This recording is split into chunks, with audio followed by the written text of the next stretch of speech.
Look, I am pro-vaccine.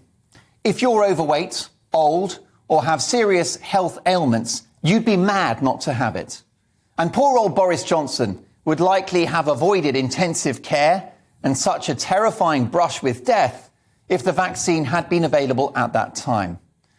And in the early stages of the pandemic, with hospitalizations worryingly high, I don't know anyone that didn't have every set of fingers crossed that a vaccine would become available. We all wanted it. And we still need this vaccine, just as the flu jab has its place as well. The problem is that the purpose of the vaccine, its raison d'etre, appears to have gradually changed since its welcome arrival all those months ago. The then Health Secretary, the government's chipolata smuggler-in-chief, CCTV sex bomb Matt Hancock, said at the time that the focus was to get the most vulnerable groups vaccinated and we could get on with our lives. 15 million jabs to freedom. Remember that? 15 million jabs to freedom, which is up there with George Bush Sr., who famously said, "Read my lips, no new taxes." Well, months later, taxes increased. The vaccine, like masks and other COVID measures, seems to have morphed from being a helpful tool with which to handle this virus to another mechanism of control. Suddenly, everyone's got to have the jab. The bullying mandate culture that we've seen with lockdowns and face coverings has now extended to a needle in your arm. Our care home workers, heroes through the pandemic, have been fired for not having a jab, even if they've had COVID and boast robust immunity. And NHS healthcare workers continue to be threatened with the sack in April, including this guy, Dr. Stephen James, consultant anaesthetist, the man who confronted Sajid Javid and who this week appeared on GBNews. Threatening the sack for non-compliance is forced vaccination in all but name. And the same goes for companies who are depriving unvaccinated workers of sick pay if they're forced to self-isolate with a positive test. Once again, it's rules from on high dictating to people, bullying people and controlling them. The vaccine is great, but the vaccine is not good enough and the virus is not bad enough to justify this tyranny. The idea that everyone in hospital or everyone seriously ill with COVID is unvaccinated has been debunked, even though many media outlets have perpetuated that myth. Let me level with you. Even though hospitals are chock full with fully vaccinated people as well as unvaccinated, if unvaccinated individuals do wind up in hospital, that is a price you pay for a free society. Just like people who eat fast food, drink too much, take drugs or smoke also take up hospital beds because of a lifestyle choice that they made. All of it is the price you pay to live in a free country. This Croatian MEP has made quite a splash with this video addressing the European Parliament. Predsjedniče Macron, s obzirom na brojna ukidanja I ograničenja građanskih prava I sloboda u Francuskoj tijekom pandemije, ja vas molim samo jednu stvar, a to je da dok predsjedate Europskom unijom činite upravo suprotno svemu onome što ste činili u Francuskoj. S druge strane, danas ste istaknuli da ste ponosni što u Europi ne postoji smrtna kazna. Desetine tisuća građana su preminule od posljedica cijepljenja. Obvezno cijepljenje predstavlja smrtnu kaznu I istovremeno izvršenje smrtne kazne za brojne građane. To mora ostati izbor svakog građanina. Ubojstvo je ubojstvo. Vi koji to ne znate I niste se educirali, imate službene stranice Europske zdravstvene organizacije. Thank you very much.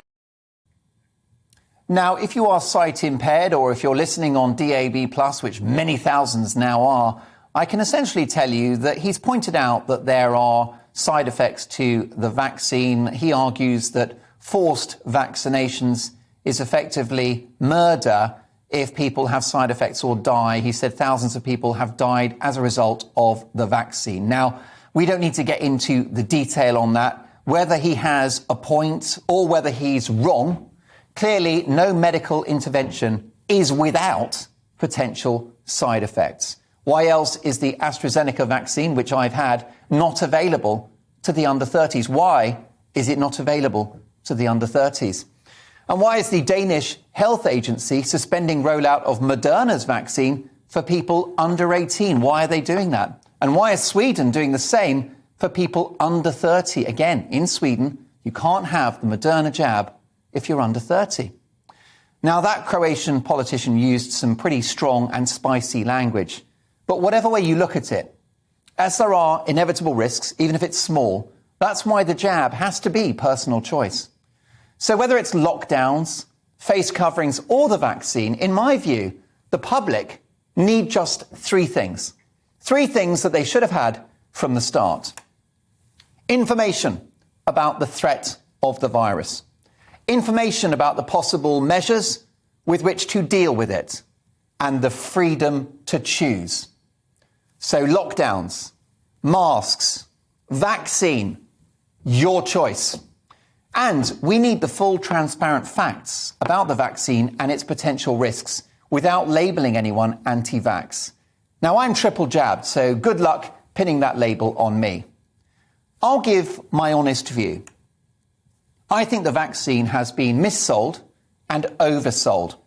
Great though it is for severe illness and death, it does not stop transmission, it doesn't stop hospitalizations, and it hasn't delivered the freedoms we were promised. And I just don't understand this obsession with getting absolutely everyone jabbed. Why are we vaccinating healthy 12 to 16-year-olds, for example? I agree with the JCVI, the government's vaccine body, who advised against it. They said no. And I hope you're not going to call the JCVI anti-vaxxers. I also agree with the European Medicines Agency, who have warned against endless booster top-ups. They are concerned about its potential impact on the immune system. And hilariously, they were censored by Twitter for saying just that.